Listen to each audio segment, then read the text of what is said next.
나도 너를 정죄하지 아니한다라는 제목으로 말씀을 전하려고 합니다.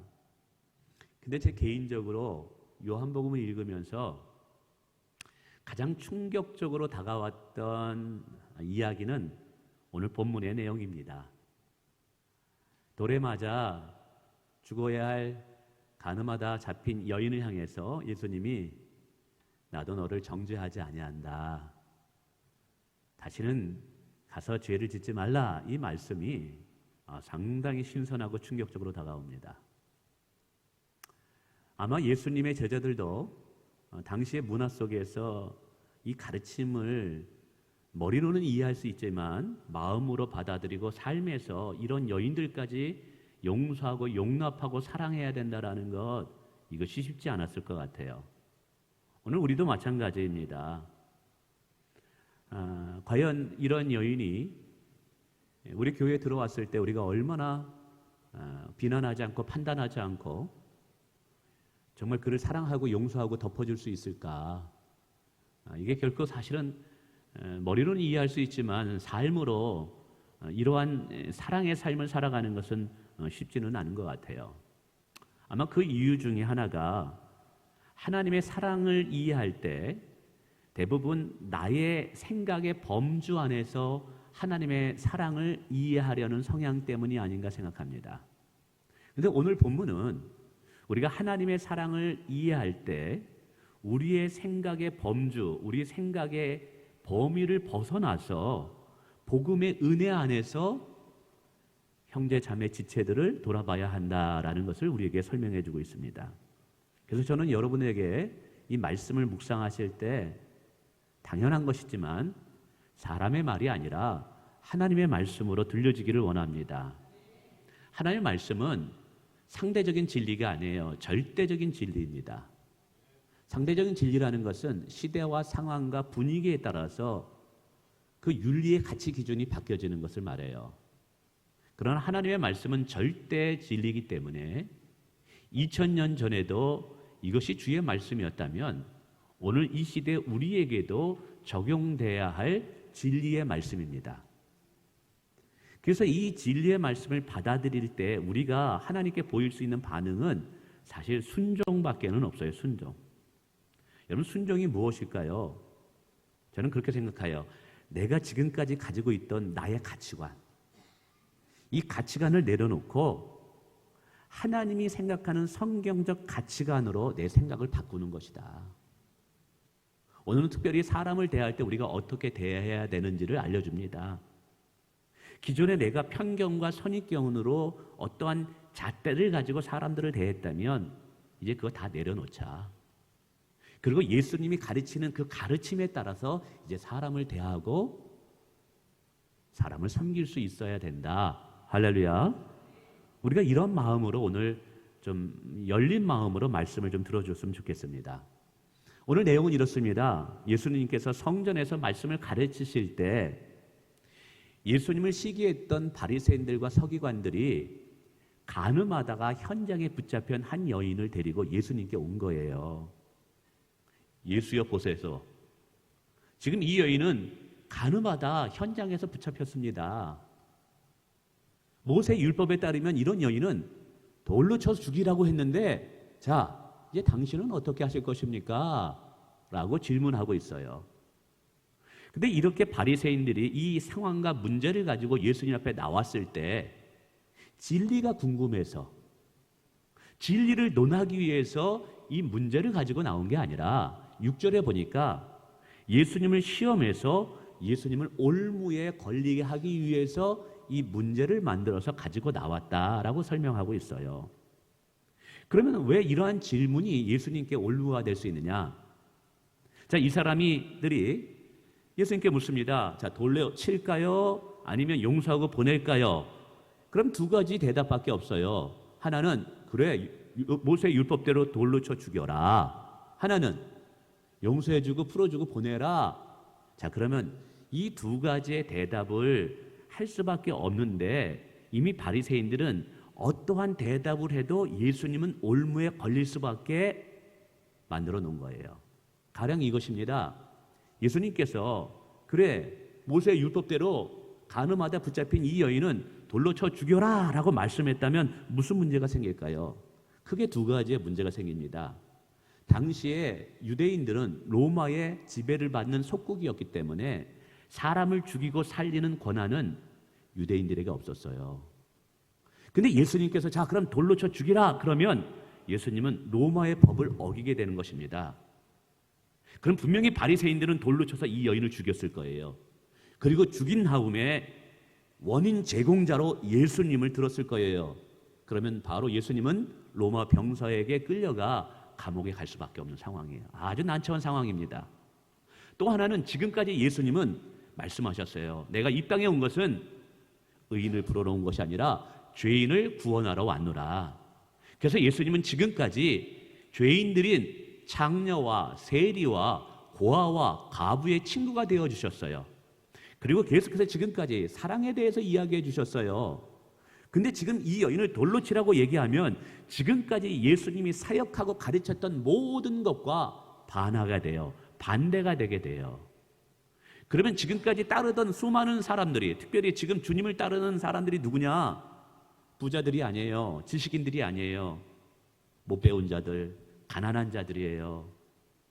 소외되고 어디서부터 자기 소리를 내지 못하는 자들이에요.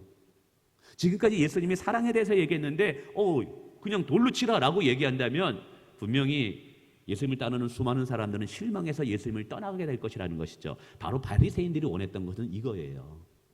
그러니까 이것도 좀 난처합니다. 자, 반대로 이 여인을 용서하고 풀어주어라 라고 말한다면 무슨 문제가 생길까요? 분명히 바리새인들은 예수님은 구약 성경을 부인하는 자다. 모세의 가르침을 따르지 않고 무시하는 자다. 그러면서 이단아로 몰아세웠을 것입니다. 예수님이 이단아로 몰아서는 순간 예수님의 사역에는 큰 어려움이 닥치게 되는 거죠. 그러나 예수님의 입장에서는 이것을 선택하기도 난감하고 저것을 선택하기도 난감해요. 이런 상황에 놓여 있는 것입니다. 자, 이 장면을 잠깐 멈추고 이제 이 여인의 모습에 우리가 한번 포커스를 맞춰봅시다. 가늠하다 붙잡혀 왔어요. 현장에서 붙잡혀 왔어요. 그러니까 옷을 제대로 입었겠어요? 제가 보기에는 그냥 맨몸일 것 같아요. 가늠하는 현장에 붙잡혔으니까 속옷 하나 이렇게 걸쳐 입었을까요? 끌려왔다 그래요. 여러분, 옷도 걸치지 않는 여인이 끌려오면 잡을 때는 어디밖에 없어요? 머리채밖에 없어요. 그러니까 맨 몸뚱아리로 머리채 잡혀가지고 질질질 끌려온 거예요. 얼마나 수치와 부끄러움의 인생입니까? 근데 더 화딱지 나는 게 뭔지 아세요? 레위기 20장 10절에 보면 가늠하다가 붙잡힐 때 가늠한 남자와 여자 모두를 돌로 쳐 죽이라고 얘기했어요. 근데 이 여인은 현장에서 발각이 됐단 말이에요. 그러면 간통과 간음을 혼자 하나요? 혼자 하는 간음이 있으니까 누구랑 했겠어요? 남자랑. 근데 그 남자 어디 갔어요? 그 남자 어디 갔어요? 그 남자도 끌려와서 돌에 맞아 죽어야 되는데 그 남자는 온데간데 없어요. 어떻게 된 거예요? 우리가 이것을 생각하건대 바리새인들이 예수님을 난감하게 만들기 위해서 그 남자랑, 죄송합니다, 설교 시간에 이런 얘기해서 짜고 고스톱 쳤다라고 얘기하는 거예요. 이런 거를 그러니까 이 여인은 지금 수치와 부끄러움뿐만 아니라 믿었던 남자에게도 배신감을 당한 거예요.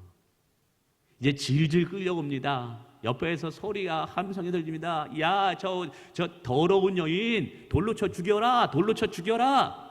얼굴도 못 듭니다. 온몸을 가리려고 하지만 가릴 수가 없어요. 수치와 부끄러움으로 돌에 맞아 내 인생은 여기서 죽음으로 끝나는구나, 이런 상황입니다. 자, 이제 이 여인이 예수님 앞에 섰습니다. 주변 사람들은 예수님이 어떻게 이 문제를 해결할까 되게 궁금해해요. 그래서 주위에 사람들이 막 모여듭니다. 과연 예수님은 이 문제를 어떻게 타결하고 이 문제를 어떻게 해결할 것인가? 근데 예수님은 온데간데 없이 주저앉으면서 바닥에다 글을 쓰는 거예요. 근데 한 장 글을 썼는데 사람들이 뭔가 찔립니다. 그러니 다시 일어나시더니 하신 말씀이 너희 중에 죄가 있는 자가 먼저 돌로 이 여인을 쳐라 라고 얘기하니까, 그리고 다시 또 이렇게 뭘 쓰십니다. 그러니까 양심의 바책을 받아서 오늘 구절에 보니까 하나씩 하나씩 그 자리를 떠나게 됩니다. 성경을 읽을 때 꼭 그런 분들이 있어요. 목사님, 예수님 무슨 글씨 쓰셨어요? 무슨 글씨 쓰셨어요? 아무도 몰라요. 성경이 말하지 않아요. 그러나 나름대로 본문을 통해서 추측해 볼 수는 있습니다. 그건 좀 이따 말씀드리겠습니다.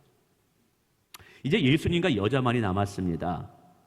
여자는 여전히 돌에 맞을 것이라는 두려움과 공포, 수치와 부끄러움 때문에 얼굴을 들지 못하고 있어요. 이때 옆에서 이제 돌을 던져야 되는데, 내가 돌을 맞아야 되는데 잠잠한 거예요. 그때 옆에서 아주 온유하고 따뜻한 음성이 들립니다. 여자여, 얼굴을 들고 너를 고발하는 자가 어디 있느냐 봐라. 예, 다 없습니다. 그러자 예수님 말씀하시죠. 나도 너를 정죄하지 않노라. 정죄라는 뜻은 죄가 있음을 끄집어내가지고 비난하고 질책하고 책망한다는 거예요. 너 왜 그랬어? 너 그렇게밖에 살 수 없는 거야? 너 그렇게 하면 돌에 맞아 죽잖아. 이게 비난이에요. 정죄예요. 근데 예수님은 나는 너를 정죄하지 않아. 와, 이거 완전 구원의 소리예요. 충격적인 이야기입니다. 당시의 종교적 문화 속에서 보면 이거 엄청난 충격이에요. 그러면서 말씀하십니다. 가서 다시는 죄를 짓지 범하지 말라라고 오늘 본문의 내용이 이제 끝나게 됩니다. 저는 이 구절을 묵상하면서 저의 가장 관심이 든 것은 비난받아야 되고 돌에 맞아 죽어야 되고 정말 수치와 부끄러움으로 얼굴을 들지 못하는 이 여인을 향해서 예수님은 어떻게 대하시고 계시는가라는 것이죠. 예수님은 어떠한 관점으로 이 여인을 지금 대우하고 싶고 지금 어떻게 말을 걷고 있느냐 이 말이죠. 세 가지의 관점이 보이더라고요. 세 가지의 특징이. 첫째로 예수님은 이 여인을, 이 죄 많은 여인을 율법의 관점으로 대하는 것이 아니라 은혜의 관점으로 대하고 있다는 거예요. 지금 바리새인들이 이 여인을 돌로 쳐 죽여라 라고 이야기하는 근거가 뭐냐면 율법을 가지고 이 여인을 비난하고 책망하는 거예요. 근데 오늘 예수님은 11절에 뭐라고 말씀하냐면 나는 너를 정죄하지 아니하노라 그러는 거예요. 근데 성경에 보니까 그리스도 안에 있는 자는 결코 정죄함이 없느니라 라고 로마서 18장 1절은 말씀하고 있어요. 이것은 뭘 말하냐면 복음을 말하는 거예요. 은혜를 말하는 거예요. 하나님의 사랑을 말하는 거예요. 그러니까 지금 예수님은 이 여인을 이야기하고 대할 때 율법을 가지고 판단하고 정죄하고 비난하는 것이 아니라 하나님의 사랑으로 감싸주고 덮어주고 용서해주면서 이 여인을 세워주고 있다는 사실이에요. 할렐루야. 여러분, 마땅합니다. 이 여인은 비난받아. 그럼에도 불구하고 예수님은 이렇게 대하고 계시지 않아요.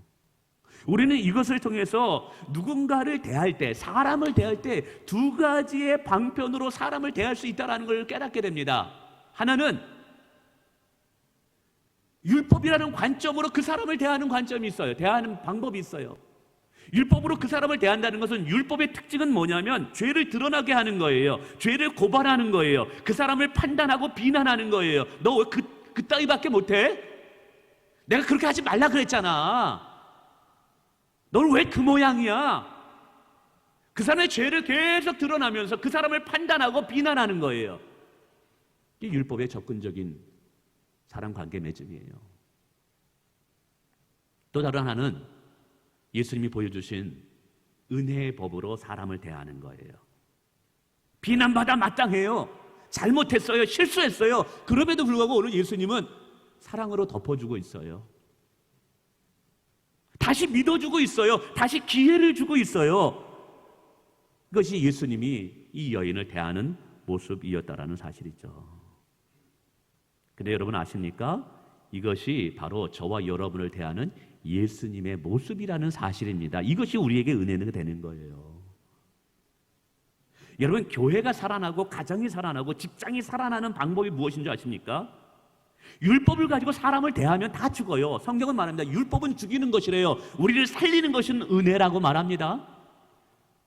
우리 가정이 살아나고 부부관계가 살아나고 교회가 살아나기 위해서는요, 사람을 대할 때 율법의 기능을 가지고 막 판단하고 비난하고 정죄하면서 왜 저 사람은 저래, 저 집사님은 왜 저 모양이야, 아 우리 남편은 왜 이래, 여러분 이러한 생각과 관점으로 그 사람을 대하고 섬기는 것이 아니라, 사람을 살리려면요, 공동체를 살리려면 사랑으로 대해야 돼요. 은혜로 대해야 돼요. 아멘. 그게 뭐예요? 다 도토리 키재기예요. 다 거기서 거기예요. 뭐 거룩한 것 같지만 다 사람은요, 다 죄성이 있습니다. 다 실수해요. 하나님만이 완전한 거예요. 그렇죠? 그럴 때 옆에 사람들을 은혜의 법으로 예수님처럼 대하는 거예요. 그럴 수도 있지. 용서해 주면서, 덮어주면서 편이 되어 주는 거예요. 할렐루야. 예. 종종 교회에서도 보면 복음을 믿는다고 얘기해요. 내가 구원을 받은 것은 전적인 하나님의 은혜라고 이야기해요. 정말 하나님의 은혜로 구원받았다고 정말 진실되게 고백해요. 그런데 여전히 사람을 대할 때는 나의 편견과 나의 잣대를 가지고 뒤에서 비난하고 수근거리면서 사람을 대하고 있다 이 말이에요. 교회를 나오는데도 복음을 나는 믿는다고 이야기하고 예수님의 사랑을 받았다고 이야기하고 전적인 조건 없는 사랑을 나는 경험하고 있다고 이야기하면서도 여전히 우리의 입술을 통해서는 사람을 함부로 판단한다 이 말이죠. 여러분, 이거는 진짜 복음을 아는 게 아니에요. 복음은요, 아는 것에서 끝나면 안 돼요. 복음은 우리의 삶이 돼야 돼요. 사랑을 그냥 아는 것으로 끝나는 것이 신앙생활이 아니에요. 사랑은 오래 참는 거야, 시기하지 않는 거야, 온유한 거야. 여러분 이거 왜 모르겠어요? 요절 암송하면 다 외워요. 10분이면 다 알아요. 근데 신앙의 삶이라는 것은 성경을 얼마나 많이 읽고, 물론 읽어야 됩니다. 성경을 얼마나 암송하느냐가 아니라 정말 중요한 것은 삶이에요. 삶. 그 삶을 사느냐. 할렐루야. 오늘 예수님은 우리에게 이것을 요구하는 거예요. 사람을 대할 때 함부로 판단하면서 너의 편견과 선입견으로 사람을 함부로 재지 마라. 예수님도 정죄하지 않았는데, 예수님도 덮어주셨는데, 실수하고 잘못해도 용서해주고 덮어주는 것으로 사람을 대하라. 아멘. 예. 두 번째, 예수님은 이 여인을 현재의 잘못으로 그 여인을 대하는 것이 아니라 과거에 그 여인이 어떠한 여인이었는가, 이거는 관심 없어요. 예수님의 관심은 이 여인의 미래예요. 미래. 은혜를 받고 하나님의 사랑을 경험하고 변화될 미래의 모습을 바라보고 있다는 사실이에요. 그리고 그 여인을 변화될 그 모습을 생각하면서 대하고 계시더라는 거예요. 율법은요, 계속 과거만 바라보게 해요. 너 예전에 그런 사람이었지? 사람 잘 안 변해. 그 사람 변하긴 뭘 변해. 똑같을 거야. 근데 오늘 예수님은 그렇게 보지 않았어요. 결코 예수님 안에 있어서는 과거가 미래를 막아서지 못하게 만들어요. 아무리 과거에 실수하고 잘못했다 할지라도 그 여인 앞에 있는 축복된 미래를 주님은 보기를 원하셨던 거예요. 이런 예수님은 오늘 우리를 이렇게 대하고 계시라는 사실을 아십니까? 과거에 내가 어떤 실수를 해도 예수님 앞에 나오면 우리는 과거에 우리의 것을 기억하지 아니하시는 분이에요. 우리 하나님은 언제나 새 일을 행하시는 분임을 믿으시길 바랍니다. 너희는 이전 일을 기억하지 말래요. 나는 너희를 통해서 새 일을 행하시랴. 할렐루야. 믿음은 다른 게 믿음이 아니에요. 성경이 말씀하시는 것을 그대로 받아들이는 것이 믿음이에요. 성경이 말하는 것을 그대로 생각으로 받아들이는 것이 믿음이에요. 근데 성경은 말씀하고 있어요. 우리 하나님은 과거를 기억하지 아니한대요. 우리에게 새로운 날을 준비해 놓고 계시대요. 새 일을 행하시겠대요. 그러면 과거를 보지 않고 과거의 아픔과 상처와 실수와 잘못을 보지 않고 새 일을 행하시는 하나님을 바라보는 것이 믿음이라 이 말이에요. 할렐루야. 예. 우리가 사람을 대할 때도 현재 왜 이렇게 부족한가, 왜 이렇게 실수투성인가, 이것만 보지 마시고 하나님이 은혜 주셨을 때, 축복 주셨을 때 그가 어떻게 변화될 모습을 상상하면서 그가 은혜 받을 자의 모습을 기대하시면서 그 기대감으로 오늘 대할 수 있기를 원합니다. 히브리서 11장 1절에 보니까 믿음은 바라는 것들을 실상 위에 보지 못하는 것 증거라고 말씀하고 있습니다. 믿음이라는 것은 사실은 지금 손에 잡히진 않아요. 눈에 보이진 않아요. 근데 믿음의 눈으로 보면 그것이 실체가 된다라는 거예요. 그래서 믿음의 사람은 오늘을 살고 있지만 미래의 축복을 바라보면서 오늘을 사는 거예요. 할렐루야. 아무리 시대가 힘들고 어렵고 그리고 경기가 좋다 않다 할지라도 하나님이 주신 미래의 축복을 오늘 끌어다니면서 오늘을 사는 삶이 믿음의 삶이에요. 아멘. 그러니까 우리는 시간을 초월하는 거예요. 오늘을 살고 있지만 미래 변화될 모습을 바라보면서 오늘을 사는 거예요. 미래 하나님이 주실 축복을 바라면서 오늘을 사는 게 믿음의 삶이에요. 그렇기 때문에 우리가 사람을 대할 때도 그렇게 대하라고 오늘 말씀하시는 거예요. 이 여인은 지금 돌에 맞아 죽어야 할 비난받을 여인이지만 누가 알겠어요? 이 여인이 신실한 하나님의 자녀로 거듭나서 교회의 기둥이 될지 누가 알아요? 그 기대를 가지고 변화될 모습을 상상하면서 오늘 이 여인을 대하고 계시는 거예요. 사람은요, 믿어주는 만큼 변화된대요. 믿어주는 것만큼 실력을 발휘할 수 있대요. 아이들이 왜 공부할 때 짜증내고 스트레스 받는 줄 아세요? 부모님이 못 믿어서 그래요. 자꾸만 너 숙제했니? 뭐 했니? 해서 그래요. 여러분 좀 기다려주고 인내해주고 믿어주면요, 애들이 자기 실력을 발휘할 때가 있습니다. 아멘. 이게 중요한 거예요. 오늘 주님은 우리를 그렇게 보신다라는 것. 그러므로 오늘 우리도 우리 옆에 있는 지체들을 그렇게 바라볼 수 있는 믿음의 관점이 있기를 주님의 이름으로 축원을 드립니다. 세 번째는 그래서 다시 한번 또 기회를 주시는 분이라는 것이죠. 또 기회를 주셔요. 이 여인이 얼마나 많은 범죄했는지 그럼에도 불구하고 예수님은 다시 또 기회를 주시는 거예요. 새로운 인생을 살아갈 수 있는 기회. 여러분 우리 주님은요, 우리가 실수하고 넘어져도 다시 기회를 주시는 분임을 믿으시길 바랍니다. 그래서 그리스도 안에 있으면 얼마든지 새로운 인생을 출발할 수 있어요. 할렐루야. 오늘 본문을 묵상하면서 어떤 분은 목사님 그렇게 질문하더라고요. 예수님이 너무 쉽게 기회를 주는 거 아니에요? 예수님께서 너무 쉽게 이 여인을 용서하는 건 아니에요? 그래도 이 여인이 다시는 죄를 짓지 않겠다라고 예수님 앞에 이게 고백을 하고 서약서를 쓰고 그 다음에 내가 너를 용서한다 이렇게 말해줘야 되는 거 아니에요? 아니면 최소한 이 여인이 좀 지켜보고, 우리가 그러잖아요. 잘 안 변해. 좀 지켜보고 그 다음에 내가 너를 정죄하지 않는다 이렇게 말씀해 주셔야 되는 거 아니에요? 너무 쉽게 용서하고 계시네 예수님. 그러면 사람들이 죄가 너무 쉽게 용서함을 받으면 또 죄를 짓는데 어떻게 해요 목사님?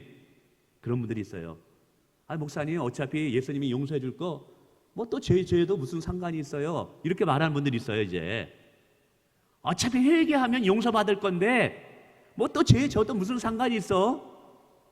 근데 오늘 본문을 예수님이 마지막에 뭐라 그러냐면 다시는 죄를 짓지 말래요. 이 말씀은 뭘 말합니까? 예수님은 우리의 삶의 실수와 잘못을 쉽게 용서하시는 분 맞아요. 우리의 죄악을 쉽게 용서해 주셔요.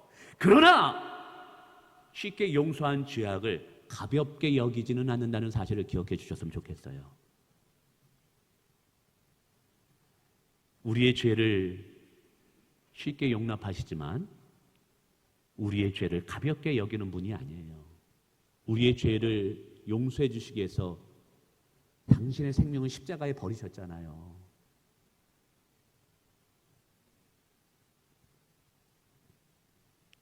우리는 잘 알고 있습니다. 이 여인이 무엇 때문에 이렇게 비참한 생활을 하는지, 부끄러운 삶을 사는지, 무엇 때문에 그런 거예요? 죄 때문에 그런 거예요. 죄. 여러분 죄는 가벼운 게 아니에요. 죄의 문제는 무거운 주제입니다. 오늘 이 여인이 수치와 부끄러움을 당하는 것은 죄예요. 그래요. 죄는 축복받을 인생을 망가뜨려요. 존귀한 인생, 수치와 부끄러움으로 만든다 이 말이에요. 그래서 죄는 어떠한 모양이라도 버려야 된다는 사실을 기억하시길 바랍니다. 그래서 이것을 통해서 예수님이 우리에게 가르쳐 주는 게 뭐냐면, 우리가 진정으로 새로운 출발을 하고자 한다면, 새로운 기회를 얻고자 한다면, 하나님께 새로운 축복의 기회를 얻고자 한다면 죄 용서함을 받는 것도 중요하지만 다시는 죄를 짓지 않는 것이 더 중요하다는 사실을 기억하시길 바랍니다. 이게 중요해요. 은혜를 받았다면 다시는 죄를 짓지 않기 위해서 우리가 기도함으로 성령을 의지해야 돼요. 말씀과 기도를 통해서 경건의 훈련이 필요하다라는 거예요. 할렐루야. 만약에 이 여인이 다시 죄로 돌아갔다면 다시 엉망진창 시궁창의 삶을 살았을 거예요. 그러나 감사하게도 이 여인은 나중에 초대교회의 거룩한 성녀가 됩니다. 정말 변화된 거룩한 여인이 됩니다. 초대교회에 꼭 필요한 여인이 됩니다. 이 여인은 용서함을 받았을 뿐만 아니라 다시 죄를 짓지 않고 죄를 멀리하고 하나님을 가까이 함으로 축복된 인생을 얻을 수 있었다라는 사실이에요. 사랑하는 성도 여러분, 우리 주님은 얼마든지 여러분을 용서하기를 원하셔요. 그러나 그 용서함을 받고 다시 인생의 기회를 붙잡으려면 다시는 죄를 짓지 말라는 주님의 음성을 들으셔야 됩니다. 교회 나오셨다면 죄송합니다. 끊을 건 끊어야 돼요. 버릴 건 버려야 돼요. 우리가 두 개를 붙잡을 수는 없어요. 여러분, 내가 더 거룩한 것을 붙잡고 더 나은 것을 붙잡고 더 정말 영원한 것을 붙잡기 위해서는요, 내가 놓아야 될 것이 있다는 사실을 기억하시기 바랍니다. 하나님과 죄를 함께 붙잡을 수는 없어요. 하나님의 은혜와 축복을 죄와 함께 누릴 수는 없는 거예요. 하나님의 축복을 통해서 새로운 인생의 기회를 붙잡기를 원한다면 오늘 예수님이 하신 말씀처럼 다시는 죄를 범하지 말라는 주의 음성을 들을 수 있어야 될 줄을 믿습니다. 자, 말씀을 좀 정리해 봅시다. 예수님께서는 이 가늠하던 여인을 어떠한 관점으로 대하고 계시냐, 세 가지 말씀드렸어요. 하나는 율법의 관점으로 함부로 판단하고 비난하는 것이 아니라 은혜와 사랑으로, 용서와 자비와 긍휼함으로 이 여인을 대하고 있더라. 두 번째는 현재의 잘못, 과거의 실수를 가지고 이 여인을 함부로 판단하는 것이 아니라 변화될 미래의 모습을 소망하면서 이 여인을 대하고 계시더라. 예수님의 기대한 대로 이 여인은 변화됩니다. 아멘. 세 번째는 하나님께서는 다시 한번 축복의 삶을 살 수 있는 기회를 주시는 분으로 우리 앞에 서 계시더라. 근데 이 세 가지의 관점이 오늘 우리에게, 이 시대를 사는 우리에게 어떠한 맥락에 필요하느냐, 저는 이것을 여러분에게 두 가지만 말씀드리고 설교를 마치려고 합니다. 이 세 가지의 예수님의 관점, 이 여인을 대하는 모습이 우리에게 어떤 의미가 있느냐이죠. 첫째로는 이 여인을 대하시는 그 모습이 사실은 나를 대하시는 모습과 같다라는 거예요. 좀 더 노골적으로 얘기하면 오늘 본문에 나와 있는 이 여인이 나라는 거예요. 남 얘기가 아니라는 거예요. 목사님 섭섭합니다. 이 여자는 간호하다 붙잡혔는데 나는 그런 일 저지른 적도 없는데 그런 식으로 몰아가면 정말 목사님 화납니다. 나 이 여자랑 동급으로 보시다니요. 성경은 말씀하고 있어요. 마음으로 음욕을 품는 자마다 무엇한 자니라? 간음한 자니라. 우리가 행동으로 죄를 짓는 것만 죄가 아니에요. 하나님 앞에는 마음으로 짓는 것도 죄라고 이야기하고 있습니다. 이렇게 얘기하면요, 사실 이 여인이나 나나 다 똑같아요. 그래서 성경에 보면은 이제 이 관점을 보면 사실은 두 종류의 죄만 있는 거예요. 한 죄는 들킨 죄가 있고 한 죄는 들키지 않는 죄가 있을 뿐인 거예요. 두 종류의 사람이 있는 거예요. 죄가 들킨 사람이 있고 이 여인처럼 우리처럼 들키지 않는 사람이 있는 것일 뿐인 거예요. 사실은. 왜? 모든 사람이 죄를 범하였음에 하나님의 영광에 이르지 못하였더니라고 말씀하고 계시는 거예요. 그래서 이것이 오늘 우리에게 참 위로가 되는 이유가 뭐냐면 오늘 예수님은 이 여인이 정말 구렁텅이에 빠졌어요. 시궁창에 떨어졌어요. 그런데도 이 여인을 긍휼함과 사랑으로 대하고 계셔요. 이 말씀은 뭐냐면 우리가 혹 그러면 안 되지만 마귀의 귀신의 시험에 놀아나서 우리의 삶이 이 여인처럼 시궁창에 빠질 수도 있다 이 말이에요. 그래서 모든 사람에게 비난을 받고 정죄를 받고 야 저 사람은 안 그럴 줄 알았는데 저 사람도 똑같네 라는 이 비난을 우리의 인생에서 받을 수도 있다 이 말이에요. 근데 그러한 비난을 받을 때도 주님만은 율법으로 우리를 판단하고 우리에게 다가오는 것이 아니라 그때도 주님은 우리를 사랑으로 우리에게 다가오실 것이라는 것을 우리에게 설명하고 있는 거예요. 여러분, 나는 절대로 넘어지거나 쓰러지지 않아요. 나는 마귀의 시험에 죄에 물들지 않아요. 누가 감히 호언장담할 수 있겠어요? 아무도 없어요. 그래서 바울은 말합니다. 선즉 넘어질까 조심하라. 그 위대했던 다윗이라는 성군, 그렇게 여호와를 찬송했던 시편을 가장 많이 지은 그 다윗도 성적인 문제에 무너져 버렸어요. 그렇게 지혜가 뛰어났던 솔로몬도 우상 문제에 넘어졌어요. 히스기야 기도로서 정말 어마어마한 대건을 물리쳤던 그 히스기야 자식 교육에 무너졌어요. 이스라엘 가장 탁월한 사사였던 사무엘, 그도 자신의 문제, 가정의 문제가 무너졌어요. 어느 누구도 호언장담 못해요. 그래서 우리는 영적으로 늘 깨어 있어야 되는 거예요. 그러나 그렇다 할지라도 우리가 작은 실수에 넘어지고 쓰러질 수 있어요. 여러분, 그렇다 할지라도 주님은 말씀하시는 거예요. 이렇게 시궁창이와 같은 삶을 살았던 이 부끄러운 여인도 내가 너를 정죄하지 않으라 다시 기회를 주신 것처럼 우리에게도 이 인생의 기회를 주신다는 거예요. 아멘. 이게 왜 중요하면 두 번째 이유 때문에 그런 거예요. 두 번째 이유, 바로 그것은 가장 중요한 오늘 본문의 주님의 가르침의 핵심이에요. 이 키포인트예요. 오늘 본문에 예수님이 의도한 가장 키포인트가 뭐냐면 내가 누군가를 대할 때 어떠한 관점으로 대할 것이냐를 이야기하고 있는 거예요. 율법의 관점으로 사람을 대할 것이냐, 사랑의 관점으로 대할 것이냐. 예수님께서 이 여인을 사랑한 것 같이, 아니 예수님께서 나를 용서하고 사랑한 것처럼, 아무 조건 없이 나를 사랑한 것처럼 나도 내 이웃을, 내 형제 자매를 그렇게 사랑하라고 말씀하고 계신 거예요. 아까 제가 설교 시간에 앞부분에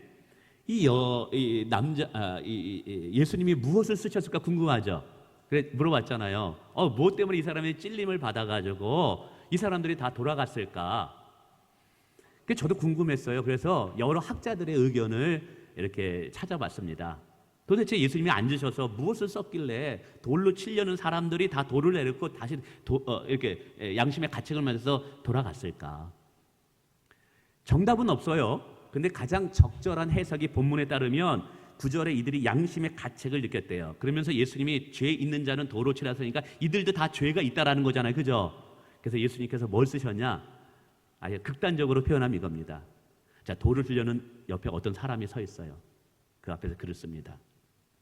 몇월 며칠 너도 어느 여자와 모텔방에 들어갔지 않았느냐? 이거 쓰셨다는 거죠 이제. 그러니까 뭐예요? 찔림을 받는 거죠 이제. 내가 돌을 치려고 했는데 사실은 뭐예요? 내가 돌에 맞아주고, 이거 발각되면 돌에 맞아준 거예요 내가 이제. 또 옆에 가가지고 또 글을 씁니다. 몇월 몇시 너도 이런 죄를 짓지 않느냐라고 소상하게 쓰니까 엄청 당황했을 거예요. 지금 예수님이 뭐 말씀하시는 거예요? 우리들은 종종 사람을 대할 때 내 눈에 들보가 있음을 알지 못해요. 사람들의 티눈만 있는 걸 보면서 사람들을 평가하고 판단해요. 예수님이 이 사건을 통해서 먼저 너를 살피는 자가 되라는 거예요. 예수님이 이 사건을 통해서 내가 죄가 있는가 없는가, 사실은 돌에 맞을 자는 이 여인이 아니라 너도 돌에 맞을 자다라는 것을 깨달으라는 거예요. 네 안에 들보가 들보 그러면 모르는 젊은 분들이 있더라고요. 들보가 뭐냐 하면 커다란 집을 세울 때 뭐예요 이게? 기둥이에요, 기둥. 티는 요만한 거예요. 남의 눈에 있는 티는 요만한 걸 다 보면서 지적하고 판단하면서 내 안에는 어마어마한 이런 들보 같은 잘못이 있는데 그것을 못 봐. 누가 이러고 있어요? 오늘 본문에 돌을 치려 여인을 죽이려는 유대인들이 이런 모습을 하고 있는 거예요. 근데 오늘 이 유대인과 같은 모습을 누가 그대로 행하고 있느냐? 우리 그리스도인들이 하고 있다 이 말이에요. 예수님의 사랑을 안다고 생각하는 우리가 그렇게 하고 있다 이 말이에요. 예수님은 이게 안타까운 거예요. 늘 말씀드리지만 교회는 문턱이 높으면 안 됩니다. 잘나고 똑똑한 사람만 교회 오면 안 되는 거예요. 과거에 부끄러워서 숨기고 싶은 많은 인생들이 있어요. 과거의 삶에 스치러서 그것을 숨기고 싶은 수많은 사람들이 있어요. 근데 그런 사람도 교회에 나와서 용납함을 받고 용서를 받고 사랑을 받을 수 있는 공동체가 교회가 돼야 된다 이 말인 거예요. 할렐루야. 이거 우리에게 가르쳐주고 있는 거예요. 감히 예수님 앞에 죄 없다고 말할 자가 누구예요? 여러분, 돌에 맞아 비난받을 할 여인이 나예요, 나. 그런 나를 예수님은 조건 없이 사랑해 주셨어요. 그러면서 우리에게 한 가지 당부를 하는 거예요. 너도 내 이웃들을 내가 사랑받은 그대로 사랑해 주라. 할렐루야. 말씀을 맺습니다. 이 여인이 나중에 초대교회의 거룩한 성녀로 변화됩니다. 정말 신실한 최고의 아름다운 가장 인격이 고상한 여인으로 이 여인이 변화돼요.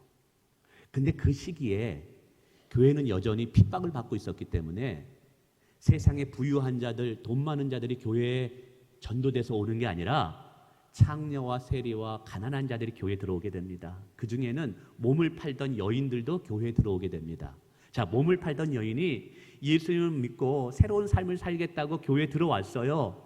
자, 그랬을 때 누가 이 여인을 가장 먼저 다가가서 섬기고 맞이해주고 사랑으로 보듬어 주었을까요? 누구였을 것 같아요? 오늘 본문에 이 여인이었다는 거죠. 이 여인. 이 말은 결국 용서를 받아본 자만이 누군가를 용서할 수 있어요. 사랑을 받아본 자만이 누군가를 사랑할 수 있어요. 그러므로 정말 우리가 진정으로 누군가를 사랑하고 용납하는 성숙한 그리스도인이 되려면 내가 하나님 앞에 어마어마한 용서와 용납과 사랑을 받은 것을 잊으시면 안 돼요. 기도하겠습니다.